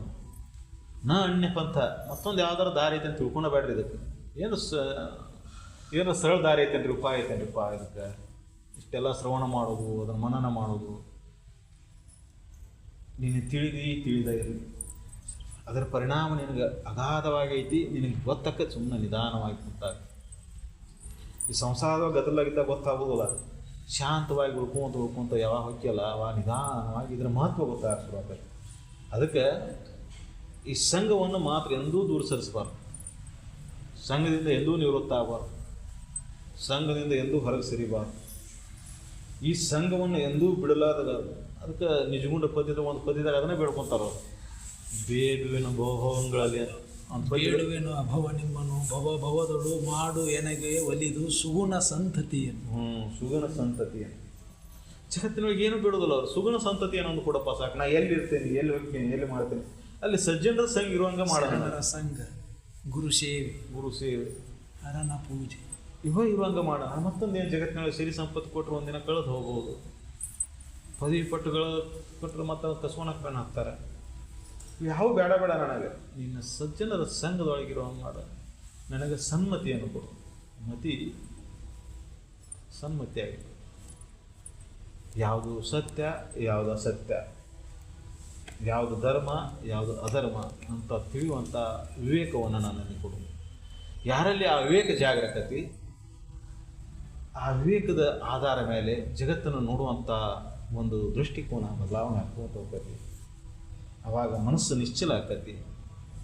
ಮನಸ್ಸು ನಿಶ್ಚಲ ಆದ ಮೇಲೆ ಆನಂದದ ಭಾವನೆ ಮತ್ತೊಂದೇನು ಇಲ್ಲ ಅಲ್ಲಿ. ಅದಕ್ಕೆ ಅಲ್ಲಿ ಅವ್ರು ಹೇಳಕತ್ತಾರೆ. ಏನು ಹೇಳ್ತಾರಪ್ಪ ಅಂದರೆ ಆತ್ಮ ನಿಜನಿಷ್ಠನಾಗಿರಿ. ಬೇರೊಂದು ಯೋಗದಳು ಬಳಲದೆ ಆನಂದವನೇ ಸೂರ್ಯಗೊಡುವ ಆತ್ಮ ನಿಜನಿಷ್ಠರಾಗಿ ಇರಿರೋ. ಆತ್ಮ ನಿಜನಿಷ್ಠನಾಗಿರೋದು ಅಂದ್ರೆ ಆತ್ಮನ ನಾನಂತ ನಿಷ್ಠೆ ನಿನ್ನಲ್ಲಿ ಬರಬೇಕಂದ್ರೆ ಕಠಿಣ ಐತಿ. ದೇಹ ಭಾವ ಶರೀರ ಭಾವ ಏನೈತಲ್ಲ ಭಾಳ ಅಡ್ಡನಿಲ್ಲದ ಇದು. ನಮಗೆ ಈ ಶರೀರ ಭಾವ ಬಂತಂದ್ರೆ ಎಲ್ಲ ಶುರು ಆಗಿಬಿಡ್ತಾವೆ. ಇದ್ರ ದಶೆಯಿಂದ ಎಲ್ಲ ಶುರು ಆಗಿಬಿಡ್ತಾವೆ. ಇದ್ರ ಮೇಲಿನ ಮಾನ ಅಪಮಾನಗಳ, ನಿಂದೆ ವಂದನೆಗಳು, ಪುರಸ್ಕಾರ ಗೌರವಗಳು ಇವು ಬಂಧನ ಕಾರಣ ಆಗ್ತಾವೆ. ಅಂಥ ಸಹಜ ಪ್ರವೃತ್ತಿ ಇದ್ದಾರೆ ನಾನು ನೋಡಿದ್ದು ಭಾಳ ಕಡಿಮೆ. ಎಲ್ಲೋ ಅಪರೂಪಗೊಬ್ಬರು ಇರ್ತಾರೆ ಅಂತ. ಅದನ್ನು ಅಪ್ಪವ್ರ ಸಂಘದಾಗಿದ್ದಾಗ ಅವ್ರು ಹೇಳಿದಂಥ ಈ ಗ್ರಂಥಗಳು ಬರುವಂಥ ಎಲ್ಲ ವಾಕ್ಯಗಳನ್ನ ಅವ್ರು ನೋಡೋಕೆ ಸಿಕ್ತಿತ್ತು. ಸಹಜವಾಗಿ ಅವರು ಫಲದಾಗಿ ಇರಲಿ, ಮತ್ತೊಂದು ಕಡೆ ಇರಲಿ, ಮತ್ತೊಂದು ಕಡೆ ಇರಲಿ, ಶರೀರ ಹೋಗುವವರೆಗೂ ಆತ್ಮನೊಳಗೆ ಏಕಾಕಾರ ಆಗಿತ್ತು. ದೇಹ ಭಾವದಾಗ ಉಳಿದಿದ್ದ ಭಾಳ ಕಡಿಮೆ ಅವರು. ಯಾವಾಗಲೂ ಆತ್ಮನ ಇಷ್ಟೊಂದು ಮಸ್ತ್ ಮಜಾಗಿ ಆರಾಮತ್ತಿದ್ರೆ ಎಲ್ಲ ಗಂಧಲಗಳು ಎಲ್ಲ ಇಷ್ಟೆಲ್ಲ ಅದಾವಂತ ನಮಗೆ ಅನಿಸ್ತಿದ್ರು. ಸದ್ಯಕ್ಕೆ ಯಾವ ಹಚ್ಕೊಂಡೇ ಇರ್ತಿದ್ದಿಲ್ಲ ಅವರು. ಅಂದ್ರೆ ಈ ಜಗತ್ತಿನ ಭಾವ, ಈ ಶರೀರ ಭಾವ ತಾತ್ಪೂರ್ತಿಕ ಇದ್ರಿಗೆ ಕಂಡಾಗ ಏನಪ್ಪ ಇದ್ರಾಗ ಮುಳುಗ್ಯಾರನ ಅಂದಿರಬೇಕು. ಹೇಳಿದ್ನಲ್ಲ ಆಗಲೇ ಅವ್ರು ತೋಟದಾಗ ಕೆಲಸ ಮಾಡಕ್ಕೆ ಹೋಗ್ತಾರೆ, ಏನಪ್ಪ ಇದ್ರಾಗ ಮುಳುಗ್ಯಾರನ ಅಂದಿರ್ಬೇಕು. ಏನು ಎಷ್ಟು ಬಡ್ಕೊಂಡು ಮಾಡ್ತಾರೆ. ಅದರ ಭಾವನೆ ಇಲ್ಲ, ಶರೀರ ಭಾವ ಇಲ್ಲ, ಜಗದ ಭಾವ ಇಲ್ಲ. ಅಂಥ ಆನಂದ ಭಾವ ಅದು. ಅರೆ ಕ್ಷಣದೊಳಗೆ ಈ ಶರೀರ ಮರೆತು ಆನಂದದೊಳಗೆ ತೇಲಾಡ್ತಿ ಅಂದ್ರೆ ಅಂಥ ಕಠಿಣ ಪರಿಸ್ಥಿತಿ ಒಳಗಿದ್ರು ಈ ಕ್ಷಣದೊಳಗೆ ಈ ಶರೀರ ಭಾವನ ಬಿಟ್ಟು ಬಿಡುದ ಆ ಕ್ಷಣದೊಳಗೆ ಹೋಗ್ತಾ ಅದು ಶರೀರ ಭಾವ. ಇಷ್ಟು ಮಂದಿ ಕುಂತು ಇಲ್ಲಿ ಒಟ್ಟು ಒಟ ಕುಂತ್ಕೊಂಡು ಇಲ್ಲಿ ಕುಂತು ಅಂದರೆ ಇಲ್ಲೇ ಸುರ್ಣ. ನೀವು ಯಾರು ಒಟ್ಟರು ಬಾಳೆ ಮಾತಾಡೋಕೆ ಶುರು ಮಾಡ್ಬೇಕು ಅವ್ರು ಅಲ್ಲೇ ಸುರ್ಣ. ಹೆಚ್ಚು ಕಣಿ ತಿರುಗಿ ಜಾರಿ ಬಿಡು. ಜಗತ್ತು ಗದ್ದಲ ಐತಿ, ಇವ್ರು ಕುಂತಾರ ಅವ್ರು ಕುಂತಾರ, ಇಲ್ಲ ಮತ್ತು ಇದು ಯಾವುದು ಕೇಳ್ತಿಲ್ಲ ಅಂದ್ರೆ ಎಲ್ಲ ಗೊತ್ತಾ. ಮತ್ತೆ ಇದು ಯಾವುದು ಗೊತ್ತಿಲ್ಲ ಅಂದರೆ ನೀ ಏನು ಮಾತಾಡಿ ಅನ್ನೋದು ಹೇಳೋದು. ಮತ್ತೆ ಅಂಥ ಒಂದು ಐಚ್ಛಿಕಣಿದ್ರೆ ದೇಹ ಭಾವನ ಆ ಕ್ಷಣದೊಳಗೆ ಬಿಟ್ಟು ಹೋಗೋದು. ಅವನ್ನ ಇದು ನೋಡು, ಜನ್ಮಾಂತರ ಸಂಸ್ಕಾರ ಬಲದ ಸಂಸಿದ್ಧರಾಗಿದ್ದರು. ಆ ಗ್ರಂಥಗಳನ್ನು ವಿವರಣೆಯನ್ನು ಕೊಡೋದು ಅದರ ಸದ್ಯಕ್ಕೆ ಪುಸ್ತಕದಿಂದ ಬಂದಿದ್ದಕ್ಕಿಂತ ಮಸ್ತಕದಿಂದ ಬಂದಿದ್ದು ಎಷ್ಟು ಶ್ರೇಷ್ಠ ಆಗತ್ತೆ ಅನ್ನೋದಕ್ಕೆ ಅವರು ಸಾಕಷ್ಟು ಉದಾಹರಣೆಗಳನ್ನ ಹೇಳ್ತಿದ್ರು. ಎಲ್ಲೆಲ್ಲಿ ಎಂತೆಂಥ ಕಾರ್ಯಕ್ರಮಗಳು ಎಂತೆಂಥವ್ರು ಭೇಟಿ ಆದರು, ಯಾರ್ಯಾರು ಕೇಳಿದ್ರು, ಇವು ಎಲ್ಲ ನಿಮ್ಗೆ ವಿಚಾರ ಎಲ್ಲಿಂದ ಬರ್ತಾವ ಅಂತ. ಅವ್ರು ಕಲ್ತಿದ್ರೆ ಭಾಳ ಕಡಿಮೆ. ಆದ್ರೆ ಈ ಯಾವ ವೇದ ಉಪನಿಷತ್ತುಗಳು ವ್ಯಾಖ್ಯಾನಗಳು ಅವ್ರು ಹೇಳಿದ್ದನ್ನು ಮೀರಿ ಇರ್ತಿರ್ಲಿಲ್ಲ. ವೇದ ಉಪನಿಷತ್ತುಗಳ ವ್ಯಾಖ್ಯಾನಗಳು ಅವ್ರು ಹೇಳಿದ ಒಳಗೆ ಬರ್ತಿದ್ವು, ಅದನ್ನು ಮೀರಿ ಇರ್ತಿರ್ಲಿಲ್ಲ. ಆತ್ಮನನ್ನು ಕಂಡವನಿಗೆ ಜಗತ್ತಿನೊಳಗೆ ಯಾವ ಗ್ರಂಥನೂ ಅದನ್ನು ಮೀರಿ ಗೌರವಿಸಕ್ಕೆ ಸಾಧ್ಯ. ಆ ಅನುಭವವನ್ನು ಪಡೆದವ, ಆ ಸ್ಥಿತಿಯನ್ನು ಹೊಂದಿದವ. ವೇದ ಅವ ಏನು ಹೇಳ್ತಾನೆ ಅದ ವೇದ, ಅದ ಶಾಸ್ತ್ರ, ಅದ ಪುರಾಣ. ಅದಕ್ಕೆ ಅಂಥ ಒಂದು ನಾವು ಸಂಸ್ಕಾರದೊಳಗೆ ಇದ್ಕೊಂಡು ಸಂಘದಾಗ ಇದ್ಕೊಂಡು ಬೆಳ್ಕೊಂತ ಹೋದ್ವಿ ಅಂದ್ರೆ ಜನ್ಮ ಸಾರ್ಥಕ ಆಗಿದೆ. ಆ ಜನ್ಮದ ಸಾರ್ಥಕತೆಯನ್ನು ನಾವು ಮನುಷ್ಯ ಜನ್ಮದಾಗ ಮಾಡ್ಕೊಳ್ಳೇಬೇಕು. ಅದಕ್ಕೆ ಬಿಟ್ಟು ಬಿಡದ ಇದೊಂದು ತಪಸ್ಸು. ಜೀವನದೊಳಗೆ ಬಂದ ಮೇಲೆ ತಪಸ್ಸು ಅಂದ್ರೆ ಎಲ್ಲರೂ ಗುಡ್ಡದ ಮೇಲೆ ಬೆಟ್ಟದ ಮೇಲೆ ಹೋಗ್ಕೊಂಡ್ಬಿಡೋದು. ನಿತ್ಯ ಬಿಟ್ಟು ಬಿಡಲಾರದ ಸತ್ಸಂಗವನ್ನು ಮಾಡೋದು, ಶ್ರವಣ ಮನನ ನಿತ್ಯಾಸವನ್ನು ಕಾಯಂ ಇಟ್ಕೊಂಡು ಜೀವನದಲ್ಲಿ ನಿತ್ಯ 1 ತಾಸು 2 ತಾಸು ಓದಾಕೆ ಬರ್ತಿದ್ದು ಓದೋದು, ಓದಾಕೆ ಬರ್ದಾರ ಕೇಳೋದು, ಅದನ್ನು ಮನನ ಮಾಡೋದು. ನಮ್ಮ ಜೀವನದೊಳಗೆ ಬರ್ತಕ್ಕಂಥ ನೋವು ನಲಿವುಗಳನ್ನು ಆ ವಿವೇಕದಿಂದ ಸಮಾನವಾಗಿ ಸ್ವೀಕರಿಸುವಂಥ ಸಾಮರ್ಥ್ಯವನ್ನು ಬೆಳೆಸುವಂತ ಹೋಗೋದು. ಎಲೆ ಕಾಕು ಮಾನಸವೇ ಅಂತ ಒಂದು ಪದ್ಯ ಬರ್ತದೆ. ಎಲೆ ಕಾಕು ಮಾನಸವೇ ಪದ್ಯ ಬರ್ತಲ್ಲ, ಆ ಪದ್ಯವನ್ನು ಪುನಃ ನೆನಪು ಮಾಡ್ತಾರೆ. ಸಂಸಾರದೊಳಗೆ ದುಃಖ ಬಂದಾಗ ಸುಖ ಬಂದಾಗ ಎಲೆ ಕಾಕು ಮಾನಸವೇ ಯಾಕೆ ವಿರತಿಯನ್ನುಳಿದು ಹೀನ ವಿಷಯಗಳಿದು. ಹೀನ ವಿಷಯಗಳು ವಿರತಿ ಒಳಗೆ ಉಳಿದ್ರೆ ಹೀನ ವಿಷಯಗಳ ಸುಳಿದಿಲ್ಲ. ವಿರತಿಯನ್ನು ಅಳಗಿರ್ತಾನೆ, ವಿರತಿಯನ್ನು ಬಿಟ್ಟಿರ್ತಾನೆ, ರತಿಭಾವದವ್ರು ತೊಡಗಿರ್ತಾನೆ. ಅದಕ್ಕೆ ಆ ವಿರತಿ ಭಾವ ಹುಟ್ಟಬೇಕಂದ್ರೆ, ಜಗತ್ತಿನೊಳಗೆ ವಿರತಿ ಭಾವ ಹುಟ್ಟಬೇಕಂದ್ರೆ, ವೈರಾಗ್ಯ ಭಾವ ಹುಟ್ಟಬೇಕಂದ್ರೆ ವಿವೇಕ ಜಾಗರ ಆದಾಗ ಹುಟ್ಟುತ್ತೆ. ಕೆಲವೊಬ್ಬರಿಗೆ ಜನ್ಮ ಜನ್ಮಾಂತರ ಸಂಸ್ಕಾರಗಳಿಂದ ವಿವೇಕ ಭಾವ ಹುಟ್ಟಿನ ಬಂದಿರಬಹುದು, ವಿವೇಕ ಅವ್ರ ಜೊತೆನೇ ಬಂದಿರಬಹುದು. ಇಲ್ಲ ಅಂದರೆ ವಿವೇಕವನ್ನು ಜಾಗ್ರ ಮಾಡ್ಕೊಳುವಂಥ ಹಿತಚಿಂತನೆಗಳನ್ನು ನಾವು ಈ ಜನ್ಮದಾಗ ಮಾಡಬೇಕಾಗ್ತದೆ. ಅದು ಸತ್ಸಂಗ ನಮಗೆ ತಂದು ಕೊಡೋದು. ಅದ ಶ್ರವಣ ಏನು ಮಾಡೋದಿಲ್ಲ. ನಿನಗೆ ಶ್ರವಣ ಏನು ಬಿಡ್ರಿಪ್ಪ, ಹೇಳಿದ್ದೆ ಹೇಳ್ತಾರೆ, ಕೇಳಿದೆ ಕೇಳ್ತಾರೆ ಅಂತ ನಮಗೆ ಅನಿಸ್ತೈತಿ. ಆದರೆ ನಾವು ಮೂರ್ಖ. ಸಂಸಾರದೊಳಗೂ ಏನು ಹೊಸದಿಲ್ಲ. ಇದು ಹೇಳಿದ್ದ ಅಷ್ಟ ವೇದೋಪನಿಷತ್ತುಗಳ ಸಾರನೂ ಅಷ್ಟ ಐತಿ, ಎಲ್ಲ ಧರ್ಮ ಗ್ರಂಥಗಳ ಸಾರನೂ ಅಷ್ಟ ಐತಿ, 4 ಮಾರ್ಕ್ನಾಗ ಹೇಳ್ಬೋದು. ಆದರೆ ಅದರ ಅರ್ಥಾನುಸಂಧಾನಕ್ಕೆ ನಿಂತಾಗ ಜಗತ್ತಿನೊಳಗೆ ಏನೈತಿ ನೀನು ಕುಡಿಯುವಂಥದ್ರ ಪ್ರಶ್ನೆ ಬರ್ತದೆ. ಇದನ್ನು ಬಿಟ್ಟು ನೀ ಅದಕ್ಕೆ ಹೊಂಟಿಯಲ್ಲ, ಈ ಸತ್ಸಂಗದೊಳಗೆ ಏನೈತಿ ಬಿಡ್ರಿಪ್ಪ ಅಂತ ಬಿಟ್ಟು ಆ ಸಂಸಾರದೊಳಗೆ ಸುಳ್ಯಾಕೆ ಹೊಂಟಿಯಲ್ಲ, ಅದರೊಳಗಡೆ ಏನೈತಿ ಅನ್ನೋ ಪ್ರಶ್ನೆ ಇವಾಗಿಲ್ಲ. ಮೂರ್ಖ ಪ್ರಶ್ನೆ ಮಾಡ್ತಾನೆ. ಸತ್ಸಂಗದೊಳಗೆ ಏನೈತಿ ರೀ, ಅದ ಹೇಳಿದ್ದೆ ಹೇಳ್ತಾರೆ. ಸದ್ಭು ಚಂದ್ರಿಕೆಯೊಳಗೆ ಹೇಳಿದ್ದನ್ನು ಹೇಳ್ಕೊಂತ ಹೋಗ್ಯಾರ. ಅವ್ರು ಹೊಳಮುಳ ಅದನ್ನ ಹೇಳ್ಯಾರ. ನೀತಿ ಪ್ರತಿಭಾ ಸ್ಥಳ, ಜ್ಞಾನ ಸ್ಥಳ ಅದನ್ನ ಹೇಳ್ಕೊಂತ ಹೋಗ್ಯಾರ. ನಿಜಗುಣ ಗ್ರಂಥದೊಳಗೆ ಅದನ್ನ ಹೇಳ್ಯಾರ. ಆತ್ಮಸ್ಮೃತಿಯೊಳಗೆ ಅದನ್ನ ಹೇಳ್ಯಾರ. ಎಲ್ಲ ಧರ್ಮ ಗ್ರಂಥಗಳು ಎಲ್ಲ ಸತ್ಪುರುಷರು ಅದನ್ನ ಹೇಳ್ಯಾರಲ್ರಿ. ಅದ್ರಾಗ ಏನೈತಿ ಹೊಸದು ಕೇಳಿದ್ದು ಕೇಳಕ್ಕೆ ಅಂತಂದ್ರೆ ನೀ ಏನು ಬಾಳೆ ಮಾಡ್ತೀಯ ಸಂಸಾರದೊಳಗೆ, ಅದರೊಳಗೆ ಏನೈತಿ? ಆ ಪ್ರಶ್ನೆ ಅವನಿಗಿಲ್ಲ ಅಂತ ಈ ಪ್ರಶ್ನೆ ಮಾಡ್ತಾನೆ. ಯಾರಿಗೆ ಸಂಸಾರದೊಳಗೆ ಏನಿಲ್ಲ, ಇದರೊಳಗೆ ಏನೈತಿ ಹೊಸದು ಅಂತ ತಿಳ್ಕೊಬೇಕನ್ನ ಇದನ್ನು ತಿಳ್ಕೊಳಕ್ಕೆ ಪ್ರಯತ್ನ ಮಾಡಿ. ಇದ್ರೊಳಗೆ ರುಚಿ ಹುಟ್ಟಿ ಅಂದ್ರೆ ಸಂಸಾರದ ರುಚಿ ತಾನೇ ಕಡಿಮೆ. ಅದರೊಳಗೆ ವಿರತಿ ಭಾವ ಮೂಡ್ತತಿ, ಮನಸ್ಸು ನಿಶ್ಚಲ ಆಗ್ತೈತಿ. ಮನಸ್ಸಿನ ನಿಶ್ಚಲತ್ವಕ್ಕೆ ಏನು ಬೇಕಾಯ್ತು ಅಂದ್ರೆ ಇದ್ರೊಳಗೆ ರತಿಭಾವ ನಾಶ ಆಗ್ಬೇಕಾಯ್ತು. ಈ ಸಂಸಾರ ಸುಖ ಕೊಡ್ತೈತಿ. ಇದರೊಳಗೆ ಹೆಂಡರು, ಮಕ್ಕಳು, ಗಂಡ, ಬಂಧು ಬಾಂಧವರು, ಸಿರಿ ಸಂಪತ್ತು, ಪದವಿ ಪಟ್ಟಗಳು ಇವೇನು ಸುಖ ಕೊಡ್ತಾವ ತಿಳ್ಕೊಂಡು ಕೂತಾನಲ್ಲ, ಈ ಭಾವ ನಾಶ. ಎಲ್ಲಿವರೆಗೆ ಈ ಭಾವ ನಾಶ ಆಗೋದಿಲ್ಲ ಇಲ್ಲಿವರೆಗೆ ದುಃಖ ತಪ್ಪುವುದು. ಈ ಭಾವವನ್ನು ಯಾವ ಕಳ್ಕೊತಾನ ಅವನ ಜೀವನದ ಸಾರ್ಥಕತೆ ಮಾಡ್ಕೊಂಡ. ಅದಕ್ಕೆ ಅಂಥ ಸಾರ್ಥಕವಾದಂಥ ನಮ್ಮ ಜೀವನವನ್ನು ನಾವು ಮಾಡ್ಕೋಬೇಕಾಯ್ತು ಅಂದರೆ ಈ ಸಂಘವನ್ನು ಬಿಡೋಂಗಿಲ್ಲ ನೋಡ್ಕೊಳ್ತೇವೆ. ಅದನ್ನು ಪುನಃ ಪುನಃ ನೆನಪು ಮಾಡ್ಕೊಂಡು ಏನೋ ಸ್ವಲ್ಪ ಮನಸ್ಸು ಆ ಕಡೆ ಈ ಕಡೆ ನೋಡ್ತೇವಂದ್ರೆ, ನಾವು ಅಷ್ಟು ಚಂದ ಬಾಳೆ ಮಾಡ್ಯಾನ, ಇವು ಇಷ್ಟು ಚಂದ ಮಾಡ್ಯಾನ, ಅವನ ಬಾಳೆ ಹಂಗೈತಿ, ಇವ್ನ ಬಾಳೆ ಹಿಂಗೈತಿ, ಇದನ್ನು ನೋಡ್ಕೊಂಡು ಇದನ್ನು ಪಡಿಬೇಕಂತ ಹೊಟ್ಟೆ ಅಂದ್ರೆ ನಿನ್ನಂಥ ಮೂರ್ಖಣೆ ಯಾವುದಲ್ಲ. ಅವನಂಗೆ ನಿಂದು ಆಗ್ಬೇಕಂತ ಹೊಟ್ಟೆ ನಿನ್ನಂಥ ಮೂರ್ಖಣೆ ಯಾವನಲ್ಲ. ನಿನ್ನ ಭಾಗ್ಯದಾಗ ಇದ್ದಿದ್ದು ನೀನು ಮೊದಲು, ಅವನ ಭಾಗ್ಯದಾಗ ಇದ್ದು ನಾವು ಮೊದಲು. ಆರಂಭ ಕರ್ಮ ಈಗ ಪಡೆದೇನಂದ್ರೆ ಈಗ ಪಡೆಯುವಂಥದ್ದು ನಿನ್ನ ಸಾಮರ್ಥ್ಯ ಅಲ್ಲ. ನೀನು ಮಾಡಿದಂಥ ಕರ್ಮದ ಫಲದಿಂದ ನೀನು ಏನಾಗ ಹುಟ್ಟಿ ಶ್ರೀಮಂತನಾಗಿ ಹೋಗ್ಬೇಕು, ಬಡತನ ಹೋಗ್ಬೇಕು, ಮತ್ತು ಶ್ರೀಮಂತಿಗೆ ಹೋಗ್ಬೇಕು, ಶ್ರೀಮಂತಿಗೆ ಹೋಗ್ಬೇಕು, ಎಲ್ಲ ಪೂರ್ವ ನಿರ್ಧಾರಿತ ಆಗಿಬಿಟ್ಟಾವ.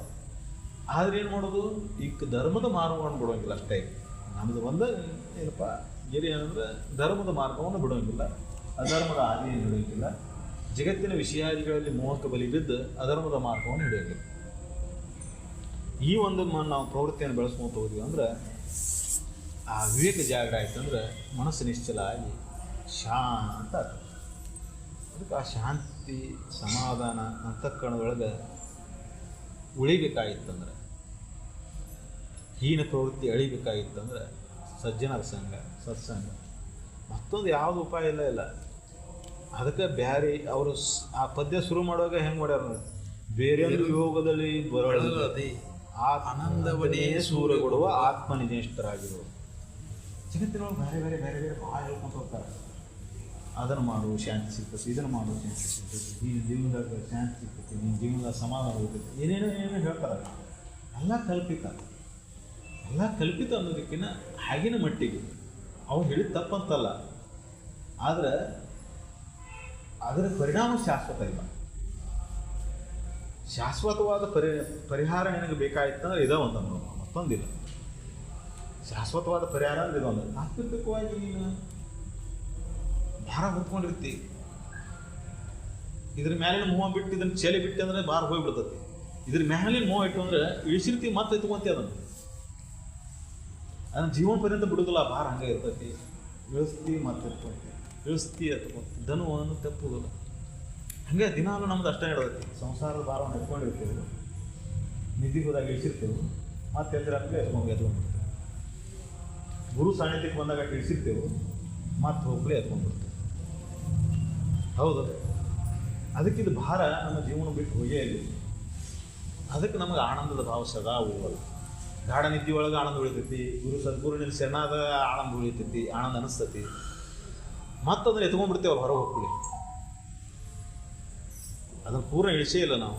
ಯಾಕೆ ಇಳ್ಸಕ್ಕೆ ಯಾಕೆ ಅವಲ್ಲ, ಅದ್ರ ಮೇಲೆ ಮೋಹ ಬಿಟ್ಟು ಎಂದು ಅದ್ರ ಮೇಲೆ ಮೋಹ ಬಿಟ್ಟು ಅದನ್ನು ಪೂರ್ಣ ಅದ್ರ ಮೇಲೆ ಮೋಹ ಬಿಟ್ಟು ಇದ್ರ ಇತ್ತು ಹೋದ್ರು ಅಂತ ಅದ್ರ ಮೇಲೆ ಚಿಂತೆ ಮಾಡೋದು ಬಿಟ್ಟು ಬಿಡ್ತೀವಿ. ಅದು ತನ್ನ ಪಾರಿಗೆ ಬೆನ್ನ ಹತ್ತಿ ಬರುವಂಗೆ ಬಂದ ಬಿಡ್ತದ.